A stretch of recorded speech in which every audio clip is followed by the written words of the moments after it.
చేయాలని ఈ యొక్క సందర్భంగా కోరుతూ, అదేవిధంగా మా రఘురామకృష్ణంరాజు గారికి ఆయురారోగ్యాలు ఇవ్వాలని, వారి కుటుంబానికి దేవుడు ఎల్లవేళలా సహకరిస్తూ ఇంకా అత్యున్నతమైనటువంటి పదవులు అలంకరించాలని కోరుతూ మీ అన్న వైఎస్ఆర్ కాంగ్రెస్ పార్టీ.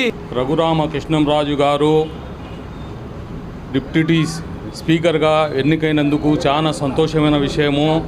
ఎందుకంటే గత ప్రభుత్వంలో చాలా ఇబ్బంది పడినాడు, చాలా కష్టాలు పడినాడు. కానీ దేవుడు ఆయన పట్ల ఉన్నాడు, న్యాయం చేసినాడు. మేము ఇక్కడ కడప అమీన్పీర్ దర్గాలో పోయి మేము ప్రార్థనలు చేసినాము, గురువాళ్ళకు చెప్పి ప్రార్థనలు చేపించినాము.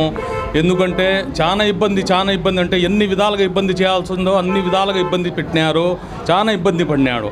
అందుకు దేవుడు ఒక చల్లని చూపు చూసి ఆయన మీద కనుకరించి ఒక మంచి పదవికి ఆయనకి ఎదిగించినాడు.